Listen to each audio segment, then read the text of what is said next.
There is a creature that walks where almost nothing can survive. No rivers, no shade, no mercy in the heat of the day, and no forgiveness in the cold of the night. Yet it walks slowly without complaint. This is the story of the camel, and what its silence in the sand can teach us about carrying our own weight. Number 1, myth of the water. Most people believe that a camel survives the desert because of what it stores in its humps. They are wrong. We assume every survival comes from some hidden source we can tap in a single moment of crisis. But real endurance was never stored overnight. It was built slowly, deliberately in the ordinary days before the dessert ever arrived. The camel did not prepare for the crossing when it began. It prepared for the crossing long before the crossing was coming. Discipline in the quiet seasons is what carries you through the loud ones. Number 2, built for the long road, not the sprint. A horse will outrun a camel every time over a shorter distance, but give it 100 miles of sand, no water, and a sun that does not relent, and the horse will fall long before the camel even shows its pace. The camel was never built to be fast. It was built to be sustainable. This is where people lose themselves comparing their pace to someone else's sprint, forgetting that they were never called to sprint. Some of us were built for the long road, built to keep walking while everyone else has stopped. Not because we are stronger in a single moment, but because we don't spend everything we have in a single moment. Slow and steady is not a consolation prize. For some journeys, it is the only way to arrive at all. Number 3, the third eyelid. The camel has a feature that most people never learn about. A thin, transparent third eyelid. When the sandstorm rises and the wind turns violent, this eyelid closes, protecting the eye. While it still allows the camel to see enough to keep moving forward, it does not stop walking when the storm comes. It adjusts how it sees and it keeps going. There will be storms in your life that you cannot outrun or avoid. The lesson of the camel is not to pretend the storm isn't there. It's to protect what matters most, your clarity, your focus, your faith, and keep walking through it anyway. Even if your vision narrows to the next few steps. You don't need to see the whole road. You only need to see enough to take the next step. Number 4, kneeling before it carries. Before a camel is loaded with cargo, it kneels. It lowers itself to the ground willingly, so that the weight can be placed on its back. Only once it has knelt does it rise again, carrying what it was given. Without resentment, without struggle against the load. There is something quiet, powerful in that posture.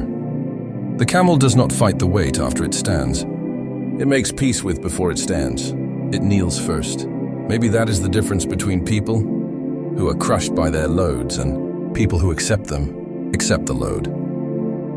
Number 5, there's nothing dramatic about a camel eating scrub grass on an ordinary Tuesday. No one is filming it. No one is impressed by it. But that unremarkable meal is the reason it survives the remarkable crisis later. Your reserves, financial, spiritual, emotional, physical, are not built in the moment you need them. They are built in the boring months before, when discipline looks like nothing is happening at all.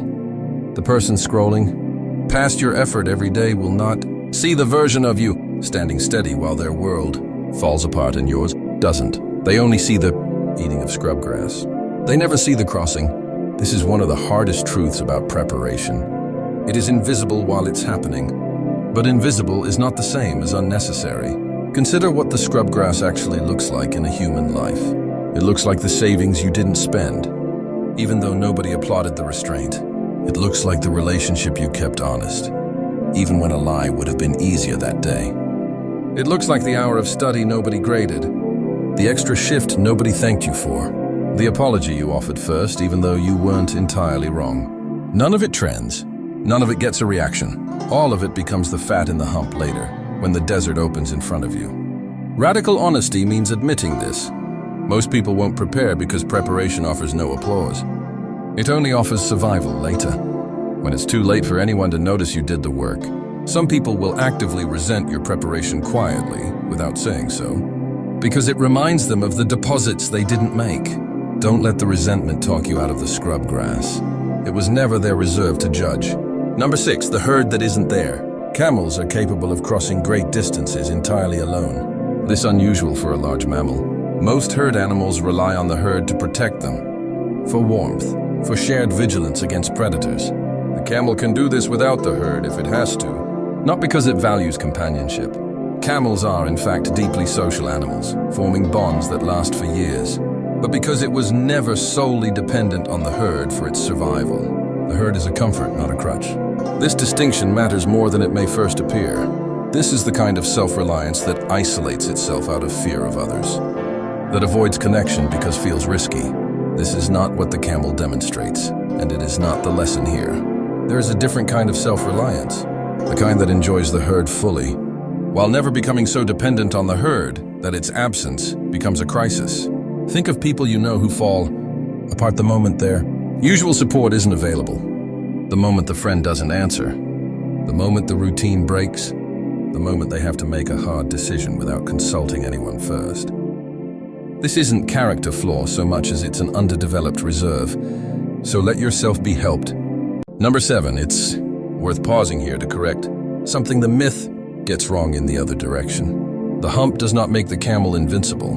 It does not remove the danger of crossing. Camels do die in the desert when the distance exceeds their considerable reserves, when the drought outlasts the preparation. This matters because it would be easy to hear this story as, prepare enough and nothing can hurt you. That was never the promise. That was never true for the camel, and it isn't true for you either. What the hump does is change the odds. It changes how far you can go, how long you can endure, how much margin you have before crisis becomes catastrophic. It does not eliminate the desert. This is an important distinction for anyone chasing quiet strength as a kind of armor. Quiet strength is not invulnerability. Faith-driven patience is not a guarantee hard-driven season won't hurt.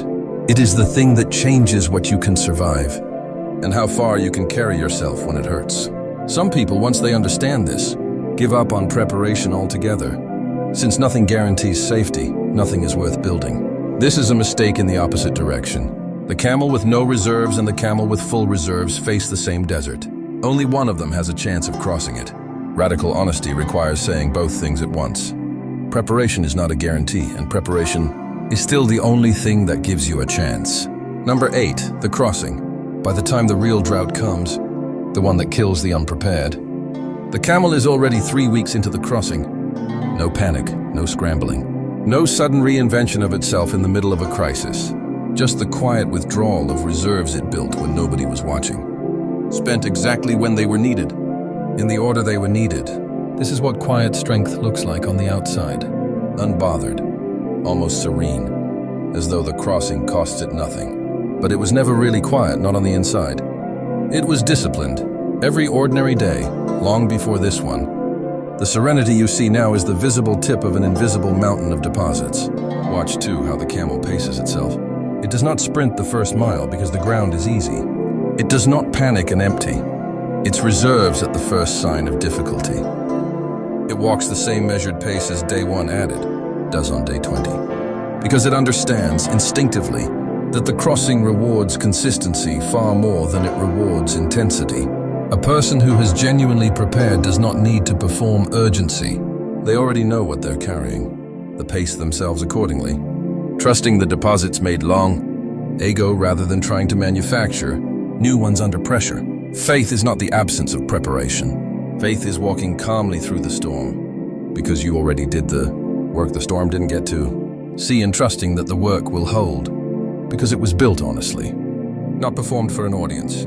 Number 9, arrival. Eventually, if the reserves were built well and spent wisely, the oasis appears. Notice this is the first time in the entire journey head relief has been visible. For nearly the whole crossing, there was nothing ahead to confirm the effort was worth it. No proof, no reassurance, just the discipline of continuing anyway.